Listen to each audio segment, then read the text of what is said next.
신대원에 입학했을 때는 1981년이었습니다. 우리 통합청에 있는 모든 교회는 대학을 졸업한 다음에 신대원 3년을 하면 목사 고시를 볼 수 있는 자격을 주었습니다. 신대원에서 여러 친구들을 사귀었습니다. 명문 대학을 나오고 좋은 직장을 다니다가 모든 것 다 포기하고 모인 그런 80명의 친구들과 함께 그렇게 공부를 하게 되었습니다.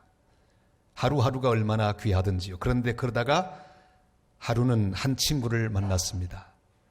대화를 나누는데 이 친구, 누구보다도 똑똑하고 모든 조건을 갖춘 친구였는데 이렇게 말하는 것이었습니다. 난 그저 이 귀한 대열 속에 포함된 것만 해도 감사해. 이렇게 말하는데 그 모습에서 감사가 충만했습니다. 그리고 하나님의 은혜를 받은 사람의 모습이 어떠한지를 저는 알 수가 있었습니다. 그 친구는 그 후 잘 준비하고 공부해서 지금은 장신대 교수로서 후학들을 가르치고 있습니다. 우리는 1등만 기억하는 세상 속에 살고 있습니다. 그래서 1등 되기 위해서 사람들은 얼마나 많이 노력하는지 모릅니다. 그러나 항상 1등은 어디 가든지 한 명밖에 없습니다. 1등 이후에 다른 사람들은 다 탄식과 불평 가운데 살아갈 수밖에 없습니다. 우리는 원래 하나님 앞에서 귀중한 은혜를 받은 사람들입니다. 하나님의 은혜를 받는다고 하는 것이 무엇일까요? 사도 바울 그는 원래 1등이었습니다. 공부에도 1등이었습니다. 열심에도 1등, 또 종교적인 열정에도 1등이었습니다. 율법을 준수하는 데에도 1등이었습니다. 늘 바울은 1등의 자부심과 오만으로 가득 차 있는 그런 삶을 살았습니다. 그런데 보모도 당당하게 저 다메섹으로 예수 믿는 사람을 잡아 죽이기 위하여 말을 타고 가고 있었습니다. 주님의 밝은 빛을 만났습니다. 말 잔등에서 떨어집니다. 그 순간부터 그는 달라지기 시작했습니다. 앞은 보이지 않지만 세상의 진실이 보이기 시작했습니다. 자기 자신의 진실이 어떠한지를 보게 되었습니다.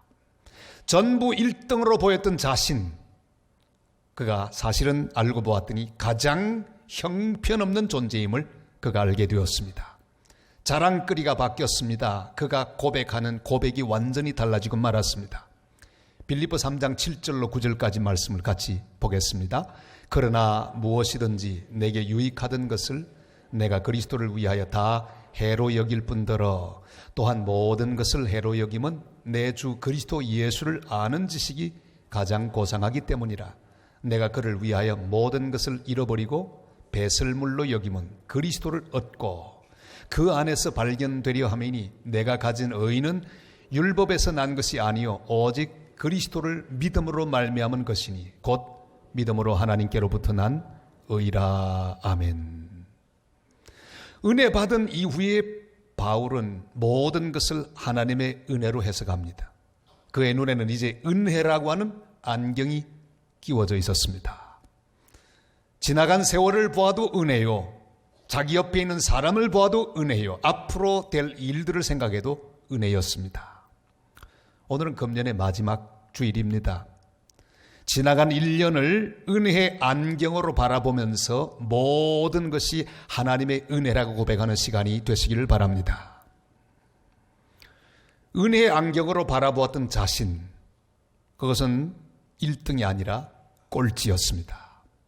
그런데 꼴찌라도 한 것이 너무도 감격스러웠습니다.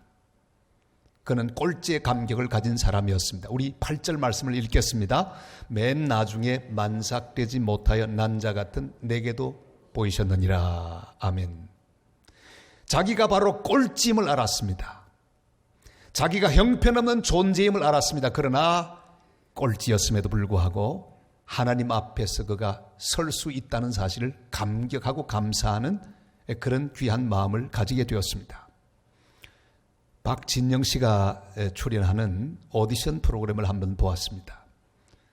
제가 보기에도 노래를 너무너무 잘하는 출연자들이 노래를 다 마치고 벌벌 떨고 서 있는데 이 박진영 씨가 심사 결과를 발표합니다. 충격적으로 들려온 말이 이 말입니다.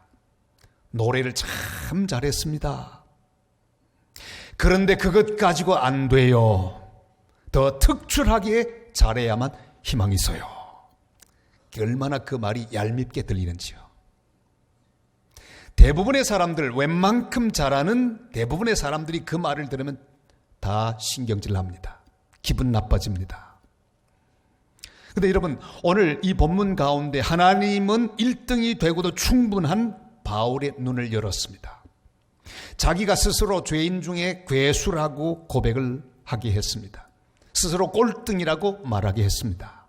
맨 나중이라고 인정을 하게 되었습니다. 그런데 놀라운 것은 자신이 맨 나중에 있는 꼴찌임을 깨닫는 자만 하나님 앞에 설 수 있습니다.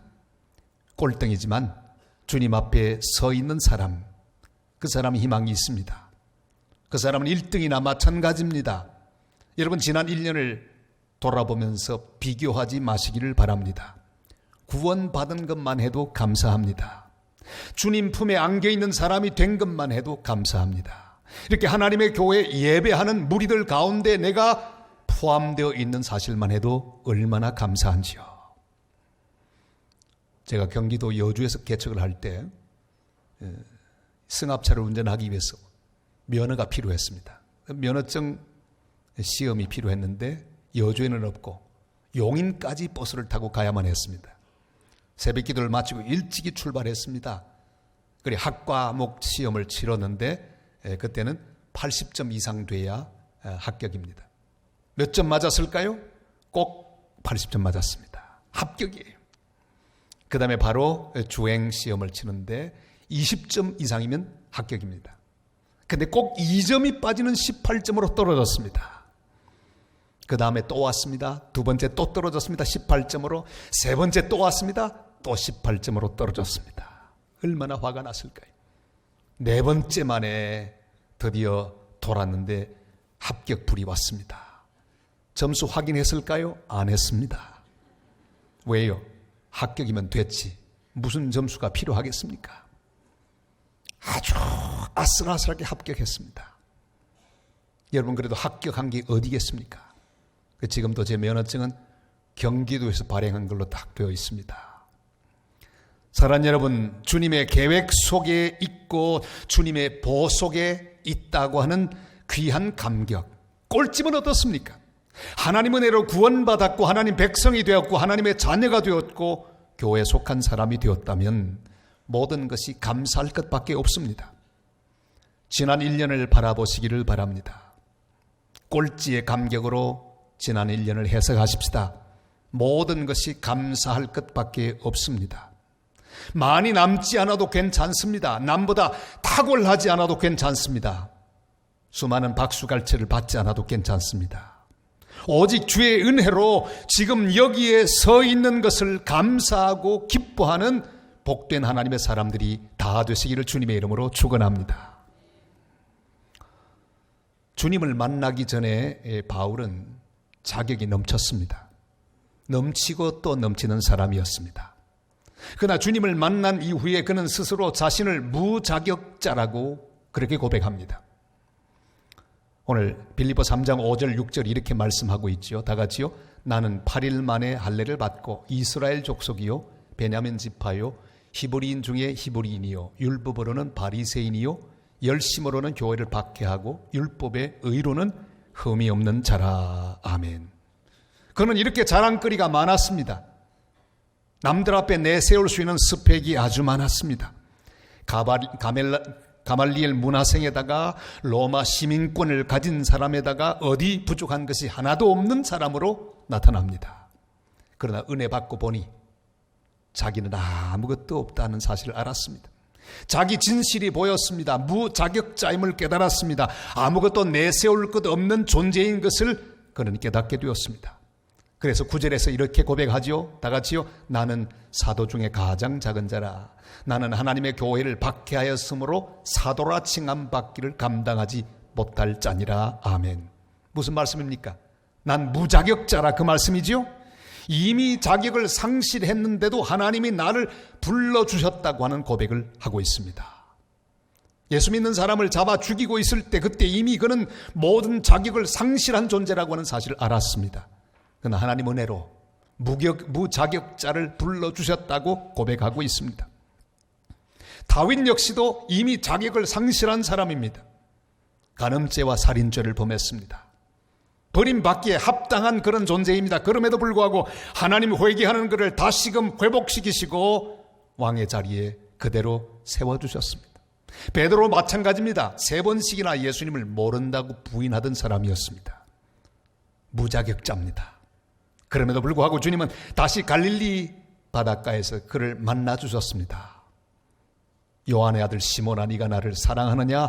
내 양을 먹이라. 무자격자인 그에게 새로운 기회를 주시고 은혜를 주시는 하나님, 베드로가 만났습니다. 사랑하는 여러분, 우리는 스스로 생각할 때 착각하는 순간이 많습니다. 내가 아니면 이 일을 누가 할까? 나밖에는 없어? 나는 가장 능력 있는 사람이야? 나는 이 일을 하기에 충분한 자격이 있어. 여러분, 이런 생각은 은혜 받지 못한 자의 생각입니다. 나 같은 것을 주님이 세워주셨구나. 나는 자격도 없는데 왜 불러주셨을까? 이 생각이 바로 은혜 받은 자의 생각입니다. 바울은 고백합니다. 죄인 중에 내가 괴순이라. 자격 없는 존재, 하나님 앞에 설 수 없는 존재임을 고백하고 주 앞에 바로 서실 수 있기를 바랍니다. 지난 수요일 저녁 우리 성탄절 축하 공연을 쭉 했는데 저는 그 여러 공연 중에 이 고등부의 공연이 아주 재미가 있었습니다. 이 고등부가요, 내 마음의 버스라고 하는 그런 무언곡을 했습니다. 이 운전수가 예수님을 태웠는데 그 다음에 이제 하나씩 들어와요. 세상의 쾌락, 예수님 몰아냈습니다. 그리고 또 돈이 왔습니다. 또 몰아냅니다. 명예, 권력, 이 모든 것이 와서 예수님을 자꾸만 뒷자리로 몰아냅니다. 그리고 예수님 바깥으로 쫓아냈습니다. 사단이 버스 전체를 주장하고 있었습니다. 결국 운전수까지 쓰러집니다. 완전히 밟혀서 쓰러집니다. 그런데 놀라운 사실은 예수님이 다시 버스로 들어오십니다. 그를 만져주십니다. 일으켜주십니다. 그리고 더 놀라운 것은 이제는 예수님이 운전대에 앉으시고, 그리고 주인공은 예수님 뒤에 앉아 있습니다. 그 영광을 보며 제 마음속에 떠오른 단어가 뭔지 아십니까? 은혜로다. 쓰러져 있는 우리를 그냥 버려두지 않으시고 찾아오시며 우리를 일으켜주시고 우리를 치료하시는 하나님의 은혜, 그 은혜 때문에 우리는 여기까지 왔습니다. 사랑하는 성도 여러분, 우리는 이미 자격을 상실한 자입니다. 몇 번이고 주님의 자리를 밀어내고 내 마음대로 살았습니다. 금년 한 해 동안 우리 몇 번이나 주님을 내 마음 바깥으로 밀어내었습니까?